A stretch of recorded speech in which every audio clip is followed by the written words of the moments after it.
민수기 11장 1절에서 6절입니다. 네, 같이 읽겠습니다.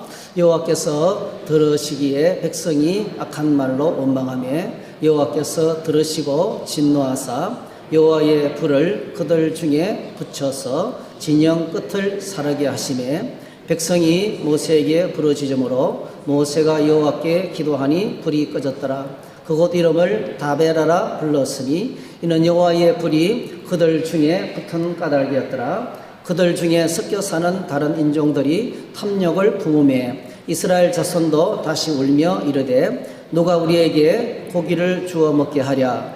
우리가 애굽에 있을 때에는 값없이 생선과 오이와 참치와 부추와 파와 마늘들을 먹은 것이 생각나거늘 이제는 우리의 기력이 다하여 이 만나 외에는 보이는 것이 아무것도 없도다 하니. 오늘 이 말씀을 가지고 행진하는 교회 이런 제목으로 함께 말씀을 나누겠습니다. 여러분들 어떤 사람들과 함께 여러 사람들이 함께 여행을 갈 때가 있죠. 종종 단체에서 저희 같은 경우에는 노회에서 가거나 또 뭐 이제 교인들끼리 어디에 가거나 이럴 때 단체가 같이 움직이면 어떻습니까? 어떤 일들이 일어납니까? 참 이게 원만하게 가기가 쉽지 않아요. 어떤 사람은 이게 가자 그러고 어떤 사람은 절로 가자 그러고 그리고 속에서 어떤 사람은 불평이 생기고 그렇습니다. 저는 정말 잊을 수 없는 그 여행이 있었는데요. 부산에서 목회를 할 때 가야에서 내과 일을 하고 계시는 원장님이 암으로 세상을 떠났습니다. 제가 몇 번 이야기한 것 같은데 그 원장님이 세상을 떠났는데 그분이 고향이 제주도이기 때문에 제주도까지 장례식을 치르고 와야 했어요. 세상을 딱 떠나니까요. 그분이 어떤 분인지 알겠더라고요. 얼마나 이 어려로 사람들을 섬겼던지 이분이 세상을 떠나고 김해공항까지 시신을 운구하는데요. 원래 비행기에 시신을 잘 안 태워주려고 그래요. 근데 이제 경찰차가 컨보이를 해주고요. 그리고 시의원, 도의원들이 엄청나게 오신 거예요. 그리고 우리 교인들하고 같이 이렇게. 그래서 하여튼 이분이 보통 분이 아니구나. 알고 보니까 주변에 의료로 얼마나 많은 섬김을 하셨는지 돌아가시고 나니까 나타나는 거예요. 그래서 이제 그분을 모시고 제주도 가서 이제 장례식을 치르고 나니까 제주도에서 동생분이 약국을 하고 계시는 장로님이셨는데 목사님 여러분들 이제 오랜만에 제주도 오셨으니까 아직 비행기 뜰 시간이 남았으니까 그동안에 그냥 제주도 투어나 하고 가시라고 우리 형님은 천국 가셨으니까 괜찮다고 그러면서 이제 제가 그때 처음으로 제주도에 가게 되었고 제주도 투어를 하게 되었어요.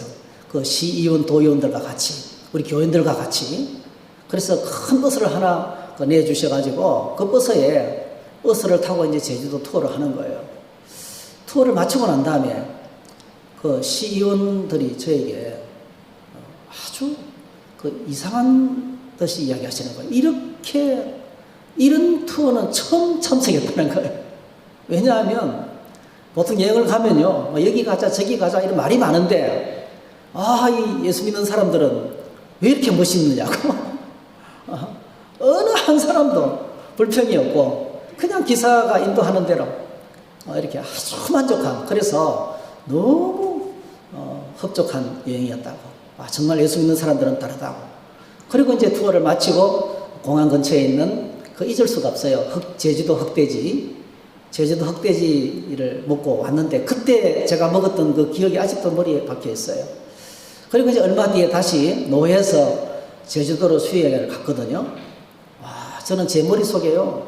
제주도 흑돼지가 박혀서 한 번쯤은 먹겠지. 그렇게 생각했는데 안 먹는 거예요. 맨날 된장국하고 있잖아요. 이게 제 속에 있죠. 나도 모르게 이렇게 뭐가 올라오는 거예요. 아니, 그래도 수련회 맞고 투어를 왔는데 한 번쯤은 이 지역에 맛있는 걸 한번 먹여줘야지. 왜 이렇게 너무 된장국만 넣고 경비를 생각해서 아마 그렇게 주최 측에서는 어쩔 수 없이 그렇게 같은데 제 안에 막 불평이까지 올라오고 말은 안 했지만은 불평이 올라오더라고요. 여러분 지금 저희들이 저희들이 마태복음 묵상에서 민수기로 옮겨왔습니다. 매일 성경 말씀 묵상이 믹성으로 왔습니다. 민수기 1장부터 10장까지 떠날 준비를 하는 거예요. 우리 하나님께서 준비를 참 열심히 하셨어요. 1년이 넘도록, 그죠? 예, 1년이 넘도록 떠날 준비를 하시고 드디어 10장에서 출발을 합니다. 10장에서 드디어 출발합니다. 둘째 해, 둘째 달, 20날에 구름이 전거의 성막에서 떠오르매 이스라엘 자손이 시내 광야에서 출발하여 자기 길을 가더니 바람 광야에 구름이 머무니라 이렇게 하셨어요. 그러니까 호렙산 앞에서 가나안 땅을 향해서 여행을 시작하는데 벌써 시간이 뭐죠? 한 해가 지나고 한 달이 지난 거예요.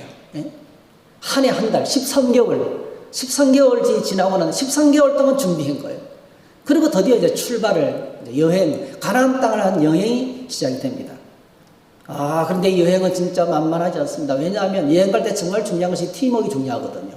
어떤 사람과 같이 여행을 가느냐가 중요한데, 이 여행하는 사람들 속에는 이스라엘 백성들만 있지 않습니다. 여러분, 이 여행을 하는 사람들은요, 이스라엘 사람들과 함께 그 속에 섞여 사는 수많은 잡족들도 같이 있었어요. 이스라엘 백성들이 애굽 땅을 빠져나올 때 이렇게 기록하고 있어요. 자, 한번 같이 읽어볼까요? 시작. 이스라엘 자손이 람셋을 떠나서 숫곳에 이르니 유아외에 보행하는 장정이 60만 가량이요 수많은 잡족과 양과 소와 심이 많은 가축이 그들과 함께 하였다 그랬어요. 그러니까 이스라엘 백성이 떠날 때 거기에 있던 수많은 잡족들, 어떤 잡족들이겠어요? 뭐 전쟁 치다가 전쟁을 하다가 패전을 하면 그 나라는 노예가 되는 거예요. 그렇게 끌려온 사람들부터 세가해서 엄청나게 많은, 그 당시 애굽은 세계 최강이었고요. 가장 문명이 발달한 곳이었어요. 그러니까 얼마나 많은 노예들이 거기에 있었는지 모르겠어요. 이스라엘 백성들만 해방된 게 아니고 같이 있던 잡족들도 셀 수 없는 수많은 잡족이 같이 함께 떠났습니다. 자, 드디어 광야 행진길에 문제가 터지기 시작합니다. 그래서 우리가 11장을 딱 읽으면 처음부터 뭐죠? 문제가 터지고 불평과 원망이 터지기 시작합니다. 제일 먼저 악한 말로 원망한다. 모세 때문에 힘들어 죽겠다는 거예요. 악한 말, 이게 도대체 무슨 말인지는 모르겠지만 엄청나게 악한 말로 막 원망이 터지기 시작했어요. 그런데 하나님께서 이 악한 말로 원망하는 무리들을 향해서 징계하실 때 진영 가장자리만, 진영 한가운데 불이 떨어지면 엄청난 피해가 있겠죠. 진영 끝머리만 살짝 태웠어요. 그래서 그곳 이름을 다베라라 했다. 이렇게 불타는 곳, 불 붙은 곳, 그런 다베라라 했다는 말을 시작합니다. 시작하면서부터 벌써 불평이 터지는 것입니다. 그 다음에 두 번째로 오늘 우리가 좀 본문을 깊게 봐야 될 부분인데요. 만나 때문에 지겨워서 못 먹겠다는, 만나가 1년 동안 지금 만나를 먹었는데요. 이제는 지겨워서 못 먹겠다는 겁니다. 그게 우리가 읽었던 말씀이에요. 자, 4절에 보니까 그들 중에 섞여 사는 다른 인종들이 탐욕을 품으며 이스라엘 자손도 다시 울며 이르되 누가 우리에게 고기를 주어 먹게 하랴. 자, 그러면서 막 울음이 터지는데요. 어디서 울은지 아세요? 모든 이스라엘 백성들이 진문 앞에서 진문 앞에서, 그러니까 진영 문 앞에서 우는 거예요. 이거 뭐죠? 이거는 시위입니다. 시위. 한 사람, 여러분 슬픈 일이 있으면 장막 안에 들어가서 울죠. 장막 속에 들어가서 울 건데요. 그게 아니고 장막 문 앞에서, 장막 문 앞에서 모든 이스라엘 사람들이 이 섞여 사는 무리들의 탐욕 때문에 전염이 되는 거예요. 이제는 만나 지겨워서 못 먹겠다는 거예요. 애굽에 있을 때는 파와 부추와 마늘, 그러니까 정확하게 말씀드리면 밥투정, 반찬투정이에요. 만나 지겨워서 못 먹겠다. 그 다음에 애굽에 있을 때는 파와 부추와 마늘과 막 이런 거 맛있게 먹었는데, 이제는 뭐죠? 이 반찬도 없는 것. 그게 그립다는 거예요. 그리고 또 고기도 그립다는 거예요. 그러면서 막 불평이 나오기 시작하는데 장막 문 앞에서 막 울기 시작했어요. 자, 가나안 땅을 향해서 여행을 시작했는데 시작 단계부터 문제가 생기기 시작했습니다. 이 백성들의 불평소리와 울음소리를 듣고 모세는 완전히 나가 따라졌어요. 민수기 11장 11절에 보니까 11절에서 15절에 보니까 모세가 너무 힘들어가지고 하나님께 가서 하나님 너무 힘듭니다. 네. 내가 이 짐을 지고 마치 양육하는 아버지가 젖 먹는 아이를 품듯이 이 어른들을 이 200만이나 넘는 사람들을 내가 품고 가나안 땅에 갈 걸 생각하니까 죽을 것만 같은 거예요. 도무지 끝까지 못 갔을 것 같아요. 이제 출발했는데 출발 때부터 이렇게 불평하고 원망하는데, 그리고 여러분 지금 이스라엘 백성들이 광야를 지나가는 것은 과정이잖아요. 가나안 땅이 준비되어 있잖아요. 하나님께서 그들에게 엄청난 복을 주시려고 준비해 놓고 계세요. 젖과 꿀이 흐르는 땅을 약속하셨고 그 약속을 이루기 위해서 발걸음을 옮기고 있어요. 과정이에요, 과정. 그런데 이 과정을 못 견디는 거예요. 불평하고 원망하고 만나가 힘들어 맛이 없어 못 먹겠다 그러고 반찬 투정하고 난리 났어요. 그래서 모세가 내가 참 이 사람들을 품고 나가기가 너무 힘듭니다. 하나님 앞에 에서 이제 모세가 그 힘든 부분들을 고백을 합니다. 12절에 보면 양육하는 아버지가 젖 먹는 아이를 품듯이 그들을 품에 품고 앞을 향해 나아가는 것이 이게 이제 모세가 감당해야 될 일입니다. 여러분 이것이 오늘 저와 여러분들이 영적 사역의 본질입니다. 한번 따라 하실까요? 목양은 사람을 품는 것이다. 참 이게 오늘 저희들이 해야 될 일입니다. 사람들을 품고 어디까지 가야 됩니까? 하나님이 말씀하시는 목적지까지, 오늘 저와 여러분들은 천국까지, 하나님 나라에 들어가기까지 그들을 품고 가야 돼요. 어른들이지만 어린아이를 품는 것처럼 품어야 된다는 거예요. 이게 목회의 본질입니다, 여러분. 여러분, 목양은 목사만 하는 게 아닙니다. 기억하셔야 돼요. 우리 모두가 다 목양자입니다, 여러분.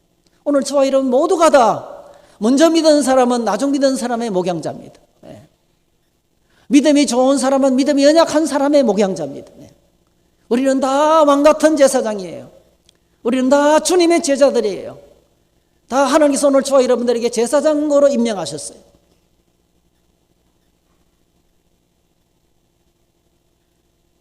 그래서 사람을 품고 앞을 향해 나가야 되는 것인데, 여러분 주님의 공생의 사역이 제자들을 품고 앞으로 나가는 사역이었습니다. 우리가 지금까지 마태복음을 다 묵상했는데요. 여러분 기억나잖아요. 예수님께서 제자들을 어떻게 품고 나갔습니까? 제자들이 예수님과 함께 길을 걷고 있지만은, 함께 예루살렘을 향해서 올라가고 계시지만은, 예수님은 십자가에 죽으실 것을 생각하지만은 제자들은 뭐죠? 이제 주님이 올라가시면 왕된다, 누가 큰 자리를 차지할 것인가 싸웠어요. 함께 길을 걷고 있었지만 완전 동상이몽이었어. 그렇죠? 십자가 예수님이 죽으시자 말씀하신 대로 제자들은 다 흩어졌습니다, 여러분. 다 뿔뿔이 흩어졌습니다. 어떻게 하셨어요? 내가 그럴 줄 알았다. 내가 저 사람들을 처음부터 믿는 게 잘못이지. 오늘 저희들이 언제 지칩니까? 사람 믿다가 지칩니다, 여러분. 내가 믿은 게 내가 잘못이지. 다시는 사람을 안 믿을 거야. 네, 여러분 절대로 사람 믿지 마세요. 여러분 자신도 믿지 마세요. 사람은 믿을 대상이 못 됩니다, 여러분. 세상에 믿을 X 아무도 없다.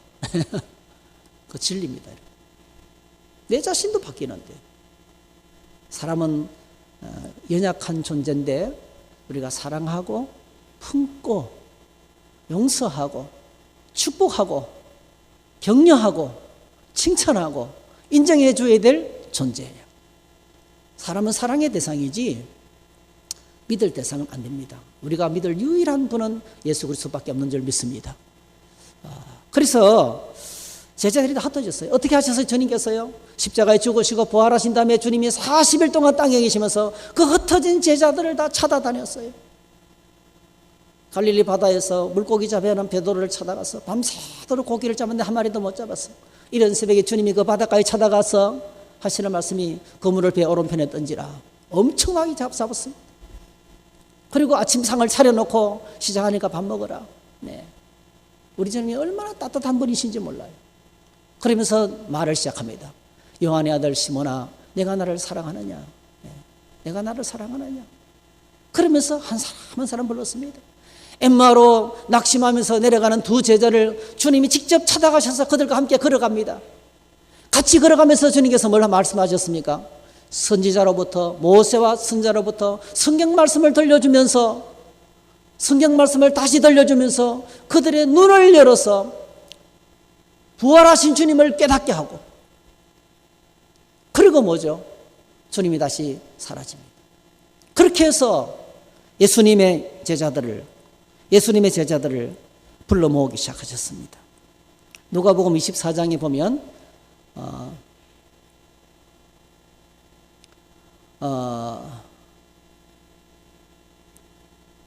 그렇게 불러 모은 11명의 제자들에게 주님이 이렇게 사역하십니다. 또 이르시되 내가 너희와 함께 있을 때에 너희에게 말한 바 곧 모세의 율법과 선지자의 글과 시편의 나를 가리켜 기록된 모든 것이 이루어져야 하리라 한 날이 이것이라 하시고, 예수님이 어떤 작업을 하십니까? 또다시 말씀을 들려줍니다. 할렐루야. 믿음을 다시 회복하는 길은 말씀밖에 없습니다. 여러분 꼭 기억하셔야 돼요. 하나님의 말씀에 집중하시기를 축복합니다. 믿음이 새로워지고 회복되는 길은 아무것도 없어요. 야, 내가 부활했다, 나를 봐라, 그렇게 하지 않았어요. 부활하신 예수님을 믿게 하기 위해서, 예수님께서 하나님의 아들 되시고 메시아 되신 것을 믿게 하기 위해서 주님은 또다시 성경을 들려주시는 거예요. 성경을. 자, 이에 그들의 마음을 열어 성경을 깨닫게 하시고, 할렐루야. 이에 그들의 마음을 열어 성경을 깨닫게 하시고, 또 이르시되 이같이 그리스도가 고난을 받고 제3일에 죽은 자 가운데서 살아날 것과 또 그의 이름으로 제사함을 받게 하는 회개가 예루살렘부터 시작하여 모든 족속에게 전파될 것이 기록되었으니 너희는 이 모든 일의 정인이라. 볼지어다 내가 네 아버지께서 약속하신 것을 너희에게 보내리니 너희는 위로부터 능력으로 입혀질 때까지 이 성에 머물라 하시니라. 여러분, 주님이 그 제자들을 품으시는 거예요. 예수님을 버리고 다 도망간 제자들을 일일이 다 찾아가서 뭐죠? 또다시 불러 모으고 또다시 말씀을 들려주고 믿음을 회복시키고 난 다음에 기다리라. 성령이 임할 때까지 기다리라. 사도행전 1장 3절 5절 또 말씀합니다. 그가 고난받으신 후에 또한 그들에게 확실한 많은 증거로 친히 살아계심을 나타내사 40일 동안 그들에게 보이시며 하나님 나라 일을 말씀하시니라. 사도들과 함께 모이사 그들에게 분부하여 이르시되 예루살렘을 떠나지 말고 내게서 들은 바 아버지께서 약속하신 것을 기다리라. 요한은 물로 세례를 베풀었으나 너희는 몇 날이 못되어 성령으로 세례를 받으리라 하셨느니라. 몇 날? 일주일. 딱 일주일. 예수님이 십자가에 죽으시고 부활하시고 40일 동안 육체로 보이시다가 드디어 성천하셨어요. 그리고 난 다음에 성천하시면서 몇 날이 못 되어서 그 일주일, 딱 일주일이에요. 일주일. 드디어 오순절이 되었습니다. 오순절. 마가 요한의 다락방에 그렇게 해서 모인 사람이 120명이 되었습니다. 그들에게 주님이 약속하신 대로 성령이 임하셨습니다. 성령 받은 그들은 모두 다 하나님 나라의 전사가 되었습니다. 십자가에 죽으시고 부활하시고 성천하시고 성령을 부어주시는 예수 그리스도를 외쳤습니다. 그리고 여러분, 이 땅에 하나님의 백성의 공동체가, 하나님의 백성의 공동체인 교회가 드디어 세워지게 되었어요. 그렇게 시작되었습니다. 여러분, 이 땅의 교회는 성령께서 성령으로 말미암아 탄생되었지만은 동시에 그 전에 뭡니까? 주님의 품속에서 양육되었어요. 주님이 계속 제자들을 품었어요. 어린아이를 10달 동안 품다가 출생하는 것처럼 그렇게 배신하고 흩어져 버리고 떠났던 제자들을 성령 받을 때까지 주님이 찾아다니면서 품었던 거예요. 여러분, 그렇습니다. 영적인 사역은 사람을 품고 앞을 향해 나가는 것입니다. 여러분, 이런 결코 쉬운 일이 아닙니다. 어쩔 때는 죽을 것만 같은 큰 부담이 다가옵니다. 우리는 한 사람도 못 품어요. 한 사람 때문에 죽을 것만 같아요. 예수님은 이 수많은 제자들을 품고 천하 만민을 품었어요. 오늘 모세는 200만 명을 품고 나가야 돼요. 그래서 모세가 어떤 고백을 합니까? 14절에 보니까 책임이 너무 심해서 나 지금 죽고 싶습니다. 이 책임이 너무 심해가지고 죽고 싶습니다. 그런 고백을 했습니다. 사도 바울도 고백하기를요, 이렇게 고백했습니다. 내가 이 사람들을 다시 믿음을 회복시키기 위해서는 해산하는 수고를 해야 된다. 해산하는 수고를 해야 된다. 20절, 내가 이제라도 너희와 함께해서 내 은성을 높이려 하면 만나면 큰 소리 나올 것 같아요. 뭐 이따위로 믿느냐고 말이지. 그렇게 수십 년 믿어놓고 믿음이 이 정도밖에 되지 않느냐고 말이지. 큰 소리가 나올 것만 같아요. 다 선생이 되어야 되는데 아직도 저 밑바닥에서 어린아이처럼 사랑이나 받고 토닥거려서 그렇게 해야만이 하나님을 섬기는 그런 사람이 되었느냐고. 큰 소리가 나올 것만 같아요. 그런데 그런 사람들을 또다시 품고 아이를 새로 낳는 것처럼 그런 수고를 하는 것이 영적 사역이라는 거예요. 또 고린도후서에서 이렇게 말했습니다. 내가 세상의 찌꺼기가 되었다. 세상의 찌꺼기. 내가 세상의 쓰레기 같은 취급을 받았다. 여러분, 영적인 사역을 하기 위해서 이것이 영적인 사역이에요.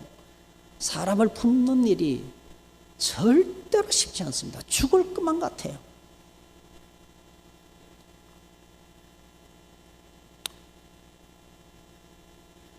어느 공동체나 불평과 원망이 앞으로 나아가는 것을 가로막는 가장 큰 장애물입니다. 그리고 오순절 성령 강림으로 말미암아 잉태된 초대교회도 마찬가지였습니다. 예수님이 십자가에 달리신 후에 49일이 지났습니다. 부활하시고 성천하신 후 7일이 지나서 약속대로 성령이 오셨어요. 사도행전 1장 1절에서 4절에 보니까 예루살렘을 떠나지 말고 예루살렘을 떠나지 말고 내게서 들은 바 아버지께서 약속하신 것을 기다리라 했는데 드디어 이 땅에 성령이 마셔. 오순절날, 그러니까 예수님이 십자가에 죽으신 때가 6월절이잖아요. 6월절로부터 50일째 되는 날, 그게 오순절이에요. 그러니까 예수님이 성천하시고 난 다음에 7일이 지났어요. 일주일 동안 기도하며 기다렸는데 그곳에 성령이 임하셨어요. 자, 성령이 하늘에서 불같이 갈라지는 것이 각 사람에게 임했는데 모든 사람이 성령 충만하게 되었어요. 그리고 막 성령으로 방언을 하기 시작하면서 여러 지방에서 온 사람들이 막 말을 알아듣게 하나님 높임을 듣는 거예요. 하나님을 하는 찬양 소리를 듣게 됐습니다. 그때 처음으로 성령이 임했을 때 사람들의 반응을 이렇게 기록하고 있어요. 우리 한번 읽어볼까요? 다 같이. 사도행전 2장 12절 시작. 다 놀라며 당황하여 서로 이르되 이 어찌 된 일이냐 하며 또 어떤 이들은 조롱하여 이르되 그들이 새술에 취했다 하더라. 당황했습니다. 여러분, 성령이 임하면 당황합니다. 어째 이런 일이 내게 일어나는가? 오늘 저와 여러분들이 하나님의 성령으로 충만하게 되시기를 축복합니다. 조금 당황하게 돼요. 이런 경험. 그런데 또 하나는 뭡니까? 사람들이 조롱했어요. 술 취했다 그랬어요. 술 취했다. 완전히 술 취한 사람들이 했어요. 그런데 놀랍게도요, 성령 충만한 베드로가 오순절 모이던 무리들에게 처음으로 말씀을 전했습니다. 처음으로 말씀을 전했습니다. 너희들이 십자가 못 박아 죽인 그 예수가 다시 부활하셨다. 하나님께서 그를 주와 그리스도로 삼으셨다. 너희가 회개하여 세례를 받고 제사함을 받으라. 그리하면 성령을 선물로 받으리라.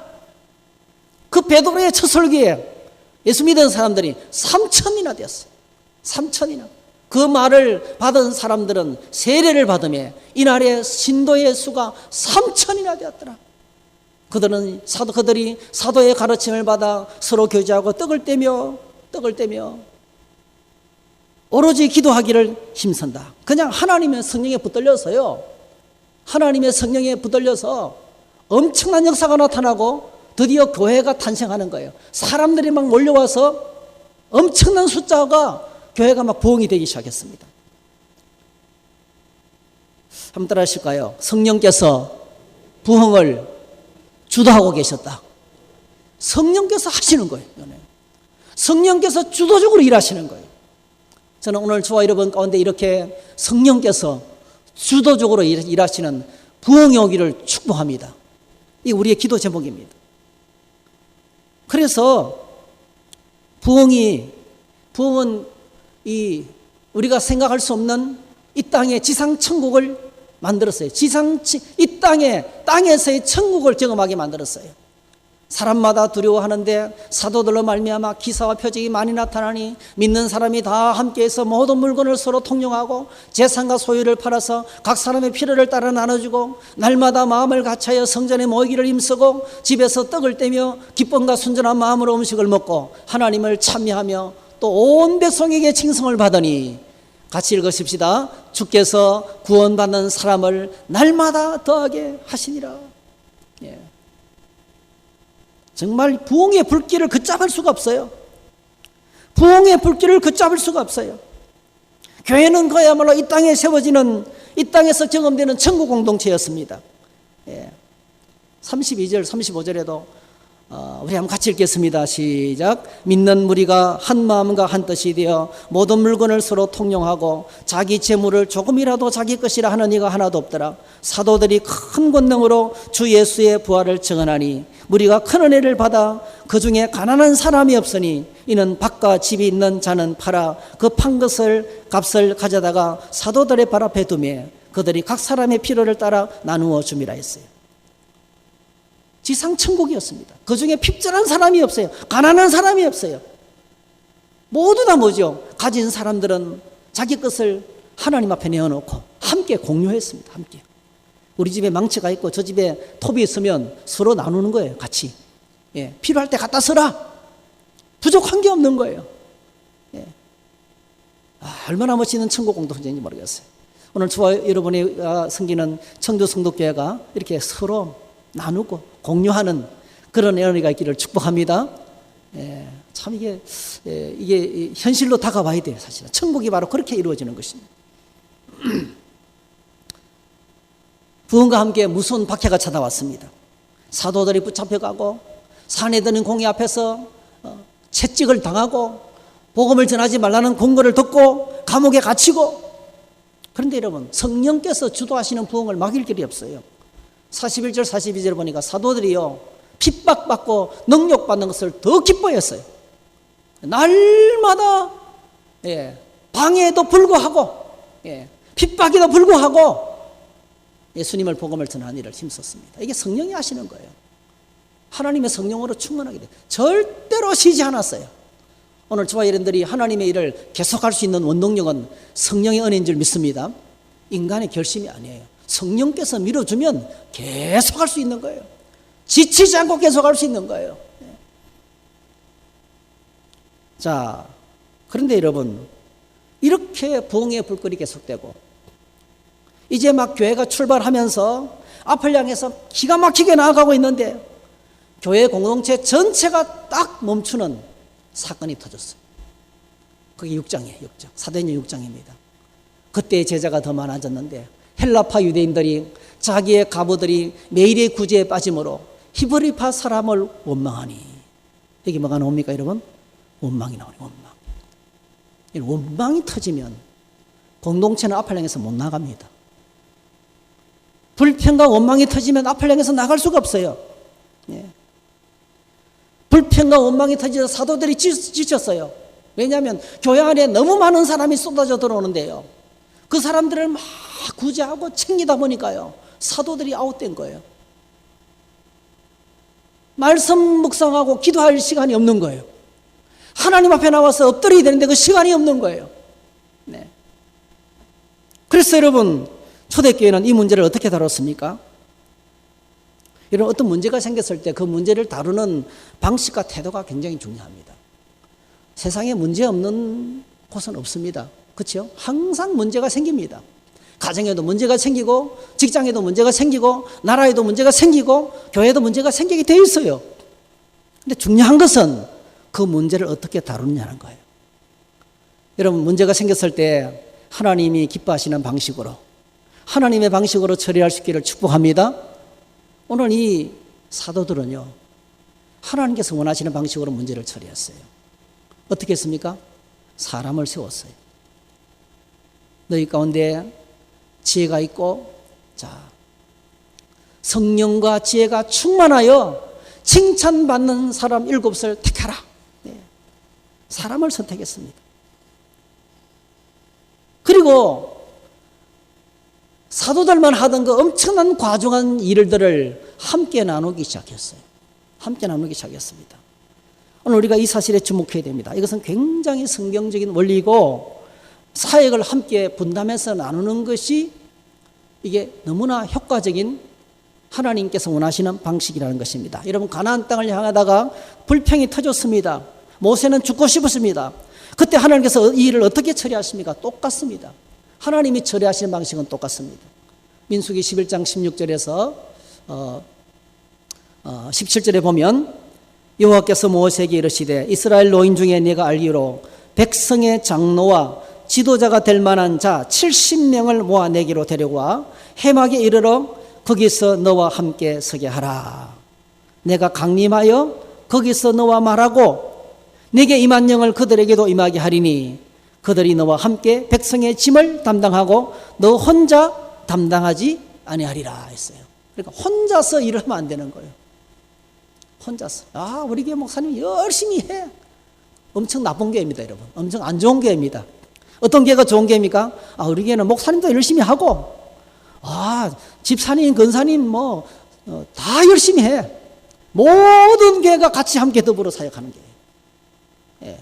자기 맡은 사역 영역에서 다 열심히 섬기는 거예요. 그게 뭐죠? 너무너무 멋있는 교회예요. 함께 더불어 일했어요. 자, 그래서 이 70명을 데리고 나가니까 어떤 일이 벌어졌습니까? 오늘 본문에서 한번 같이 읽어보겠습니다. 자, 시작. 모세가 나가서 여호와의 말씀을 백성에게 알리고 백성의 장로 70인을 모아 장막에 둘러 세우며 여호와께서 구름 가운데 강림하사 모세에게 말씀하시고 그에게 임한 영을 70 장로에게도 임하게 하시니 영이 임하신 때에 그들이 예언을 하다가 다시는 하지 아니하였더라. 그 기명된 자 중 엘다시라 하는 자와 메다시라 하는 자 두 사람이 진영에 머물고 장막에 나아가지 아니하였으나 그들에게도 영이 임하였으므로 진영에서 예언한지라 했어요. 70명에게 뭐죠? 하나님께서 성령을 부어주셨어요. 할렐루야. 그래서 모세와 함께 이 70명이 모세의 일을 감당하게 했습니다. 자, 이것이 오늘 저희들이 민수기 11장에서 행진을 시작하면서 터진 문제예요. 오늘 저는 이 문제에서 영적 사역의 중요한 원리를 몇 가지 생각할 수 있어요. 첫 번째로 여러분 꼭 기억하셔야 돼요. 목양 사역은요, 영적인 사역은 사람을 품는 것이라는 겁니다. 한번 같이 읽어봅시다. 시작. 목양 사역은 사람을 품는 것이다. 사람을 품는 것이다. 이게 목양 사역입니다. 사람을 품는 가슴이 넓어야 됩니다. 이런 사람도 품고 저런 사람도 품을 수 있을 때요. 예. 나는 그런 사람은 딱 질색이야. 영적 사역을 못합니다, 여러분. 나는 그런 인간은 질색이야. 차라리 안 사귀지. 영적 사역을 못하는 사람입니다. 품을 수 있는 사람이 사역하는 사람. 빌립보 교회를 향해서 예수님께서 이렇게 말씀하셨어요. 다 같이 한번 읽겠습니다. 시작. 그러므로 그리스도 안에 무슨 권면이나 사랑에 무슨 위로나 성령의 무슨 교제나 긍휼이나 자비가 있거든 마음을 같이하여 같은 사랑을 가지고 뜻을 합하여 한 마음을 품어 아무 일이든지 다툼이나 허용으로 하지 말고 오직 겸손한 마음으로 각각 자기보다 남을 낫게 여기고 각각 자기 일을 돌본 분들어 또한 각각 다른 사람들의 일을 돌보아 나의 기쁨을 충만하게 하라. 너희 안에 이 마음을 품으라. 곧 그리스도 예수의 마음이니. 곧 예수 그리스도의 마음이니. 예수님께서 천하 인간을 품었어요. 가룟 유다도 품고 끝까지 갔어요, 여러분. 예수님께서. 가룟 유다도 끝까지 품고 갔어요. 그렇게 천방지축으로 날뛰던 베드로도 끝까지 품었어요. 끝까지 품어야 돼요. 성성 감호사 앞에 고구마를 팔면서 아들 뒷바라지 하던 사형수의 어머니, 우리 아들은 그런 사람이 아니야. 너는 그런 일, 그런 흉악한 일을 할 사람이 아니야. 그게 엄마가 품는 아들이에요. 그래서 그 아들이 개가천선하고 회복되어서 미술대전에서 동상을 받고 전국을 돌면서 나중에 석방 해방되어서 전국을 돌면서 그 고통당하는 사람을 돕는, 감옥 안에서 미술을 지도하는, 그렇게 멋있는 인생을 살아가게 되잖아요. 품는 것입니다, 여러분. 한번 고백할까요? 너희 안에 이 마음을 품어라. 곧 그리스도 예수의 마음이니. 오늘 저와 여러분들이 주님의 마음을 품을 수 있게 되기를 축복합니다. 교회 안에 두 종류의 사람이 있어요. 품는 사람이 있어요. 품는 사람. 사람들을 끌어안는 사람이 있습니다. 또 하나는 품어달라고 기다리는 사람이 있어요. 딱 두 종류밖에 없습니다. 품는 사람, 일꾼입니다. 나 같은 사람을 못 받아주나? 좀 맞춰주면 잘 살 건데, 예. 왜 내 비율을 못 맞춰주냐 이거지. 내가 이런 줄 알면서, 내 성질이 이런 줄 알면서 왜 이런 나를 못 받아주느냐 이거죠. 다 알면서 하루 이틀 낚는 게 아닌데. 일감입니다, 여러분. 일감. 여러분 다 주님 안에서 일꾼들이 되시기를 축복합니다. 예, 품어야 돼. 이런 사람도 품고 저런 사람도 품는 것이 영적 사역입니다. 두 번째로 공동체 사역에 가장 경계해야 될 것은 불평과 원망이라는 거죠. 예. 가나안 땅을 향해서 나가던 발걸음을 멈추게 만들고, 가나안을 향해서 하나님의 엄청난 그 축복을 거절하는 행동이 바로 뭡니까? 불평과 원망이었어요. 불평과 원망 때문에 이스라엘 백성들이 40년 동안 뺑뺑이를 돌았어요. 불평과 원망하던 사람은 다 죽었어요. 고기가 그들의 이빨 사이에 있을 때 죽었습니다. 하나님께서 불을 보내서 진영을 살랐습니다. 불평과 원망은요, 하나님의 축복을 발로 차버리는 거예요. 그래서 오늘 저와 여러분들이 절대로 잊지 말아야 될 것이 있습니다. 우리는 이 땅에서 하나님의 백성이 되어서 우리의 마지막 종착지는 천국입니다. 할렐루야. 그 목적지를 잊어버리면 안 돼요. 하나님 나라를 향해서 가는 중에 있습니다. 목표를 절대로 잊으면 안 돼요. 하늘의 비전을 잊어버리면 안 됩니다. 이 땅의 것 언젠가는 다 떠나갑니다, 여러분. 내가 아무리 건강하고 똑똑해도요, 내 기억이 흐려지고 내 몸이 약해지고 다 놓고 갑니다, 여러분. 우리는 다 흙이 됩니다. 그리고 얼마나 이게 집착하는지 몰라요. 불평과 원망. 섞여 사는 무리들이 탐욕을 품었다 했죠. 이게 뭐냐면 여러분 정말 그들에게 고기가 없었을까요? 만나 지겨워서 못 먹겠다. 만나 지겨워서 못 먹겠다. 고기 좀 주세요. 고기들이 없었어요. 여러분 출애굽기 12장 37절에 우리가 이미 봤잖아요. 그들이 출발할 때 심히 많은 가축대를 끌고 나왔어요. 내 짐승은 못 잡겠다는 거예요. 주시는 거로 먹겠다는 거예요. 그게 탐욕이에요. 탐욕. 가지고 있으면서도 불평해요. 자기 거는 손해보지 않겠다는 거예요. 그래서 그게 악한 거예요. 악한 거예요. 그게 무서운 거예요. 우리는 얼마나 내 것은 막 실드를 쳐놓고요. 그거 안 나눕니다, 여러분. 그러면서 국가 정책을 원망하고 막 사람들을 원망하고 다른 사람을 비난해요. 이게 악하다는 거예요. 탐욕이 바로 그런 것입니다. 여러분 공동체를 가장 위험에 빠뜨리는 무서운 대적이 불평과 원망입니다. 한번 고백하십시다. 범사에 감사하라. 할렐루야. 모든 상황에서 감사하십니다. 그 다음 세 번째로 한번 같이 읽겠습니다. 시작. 목양사역은 함께 더불어 섬기는 것이다. 모세에게 70인의 장로를 주셨습니다. 초대교회 7명의 안수집사를 세워서 같이 사역을 감당하게 했습니다. 함께 연합해서 성령 충만한 공동체를 이루어야 됩니다. 서로 잘할 수 있도록 도와줘야 됩니다. 어떤 사람은 도와준다고 하면서 간섭해요. 잔소리하고. 제발 그렇게 안 그랬으면 좋겠어요. 열심히 하고 있으면요, 여러분, 너무 수고한다고, 너무 고생한다고, 잘했다고. 꼭 그렇게 하시면 좋겠어요. 왜 이렇게 했느냐고 말이지. 아니, 이게 뭐냐고 말이지. 그럼, 그거는요, 함께를 깨뜨리는 겁니다. 함께 갈 수 있어요. 격려와 칭찬이 필요합니다. 판단하고 정죄하는 것은 금물입니다. 홀로 하려고 하면 안 됩니다. 그러면요, 하다가 다 지쳐서 그만두게 돼요. 함께 더불어 서로를 배려하고 섬겨야 됩니다. 나 홀로 내 방식대로 밀어붙이면 안 됩니다. 다른 사람의 눈높이에 맞춰야 돼요. 나는 이 정도 하고 싶은데 저 사람은 이 정도밖에 안 돼요. 그러면 거기 맞춰야 돼요. 좀 부족하게 해도 괜찮습니다. 네. 좀 부족해도 괜찮아요. 함께 더불어 가는 것이 중요합니다. 자, 여러분, 함께 더불어 동력할 때 아주 중요한 게 있습니다. 아주 중요한 게 있습니다. 오늘 성경을 딱 보면요,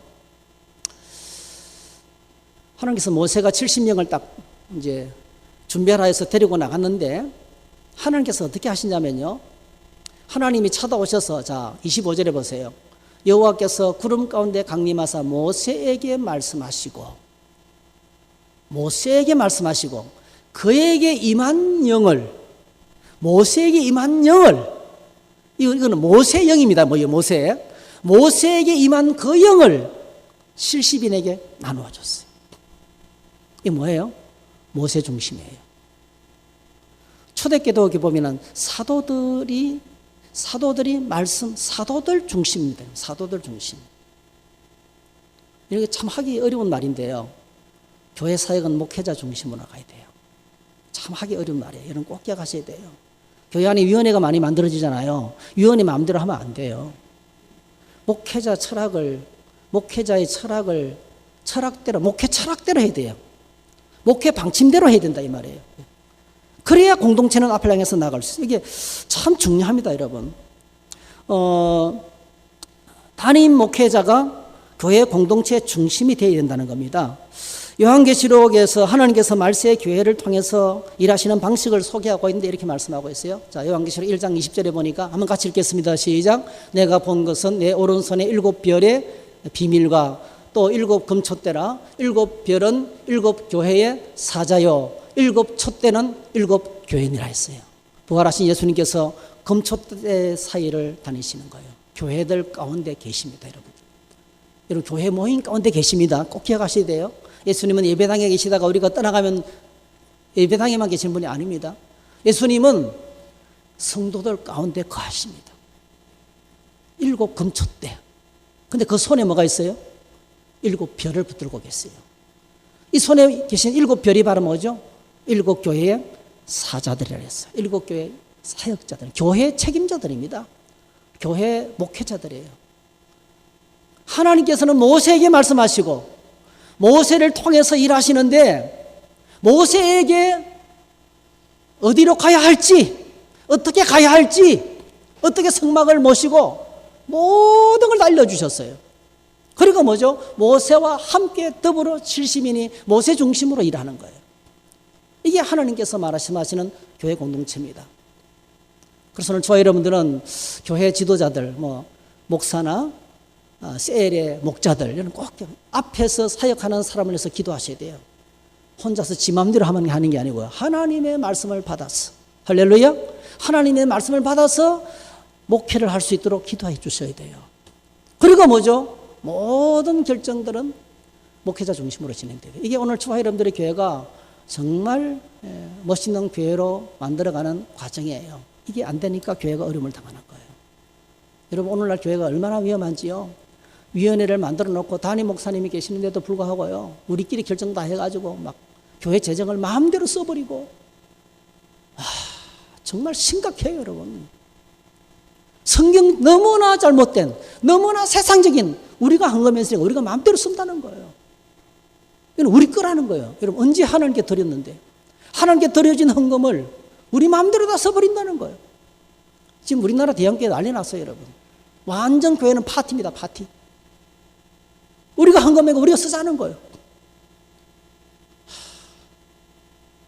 그럼 대형교회가 지금 한국교회를 다 망치고 있어요.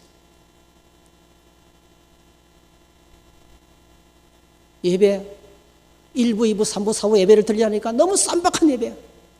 정확하게 설교는 23분짜리 설교를 해야 돼요. 말씀에 푹 잠겨서. 예. 여러분, 옛날에 부흥회 기억하세요? 밤이 새도록 말씀을 듣고 부러지죠 기도하고, 예. 찬송 부르고 철하기도 하고. 영성이 다 죽었어요. 예배를 다 망가뜨려 놨습니다, 여러분. 하나님의 말씀 안에 가운데 푹 잠길 시간이 없어요. 빨리 울부 예배 드리고 30분 동안 빠져나가고 새로 들어오고. 그건 예배가 아닙니다, 여러분. 요식행위지. 예배는 그런 게 아니에요, 여러분. 6월절 예배, 이스라엘의 모든 예배는 3시간 타임이에요. 충분히 하나님과 시간을 갖는 거예요. 만남이 없는 예배가 예배입니까, 여러분? 하나님과의 만남이 없는 예배가 예배입니까? 예배가 아닙니다, 여러분. 목회자의 갈등이 거의 여기 있어요. 여자의 침하고 설교는 짧아야 좋아하는데, 여러분, 사도 바울, 내가 사람을 좋게 하랴 하나님을 기쁘시게 하랴, 내가 사람을 좋게 하랴 하나님을 기쁘시게 하랴. 오늘 그 갈등이 영적으로 진실하게 깨어있는 목회자들의 가슴 속에 늘 갈등이에요. 빨리 맞춰야 되는데, 빨리 맞춰야 되는데. 성도님들 세상에서 너무 고생하는데, 예배가 길면은 너무 괴롭다는 거예요. 빨리 맞춰야 되는데. 빨리 맞추는 예배가 좋은 예배입니까? 여러분, 짧게 간단하게 데리고 하나님을 깊이 만날 수 있어요? 불가능합니다. 제가 바나바 훈련에서 2주 전에 순례자 영성 아침 9시부터 저녁 10시까지 하루 종일 말씀을 들었어요. 하루 종일 말씀을 들었어요. 막 은혜가 밀려오더라고요. 말씀이 막 계속 들어가니까요, 터지는 거예요. 이게 이러면 쌓여야 되고 집중해야 돼요. 지금 우리 양육 훈련만 은혜가 넘쳐요. 할렐루야. 계속 말씀을 들으니까 이제는 너무 좋다는 거예요. 너무 좋다는 거예요. 집중해서 계속 쌓여야 됩니다, 여러분.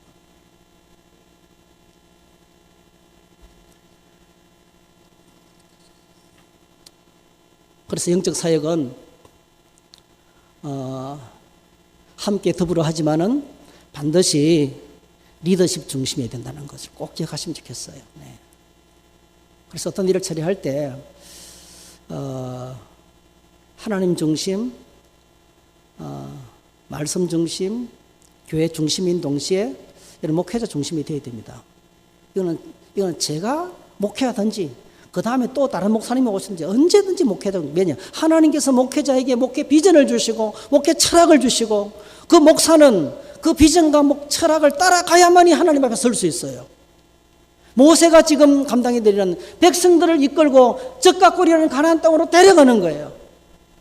그게 그에게 주신 하나님의 사명이에요. 그 일을 위해서 함께 더불어 같은 방향을 향해서 나아갈 수 있도록 그렇게 섬기는 것이 아름다운 교회인 것입니다.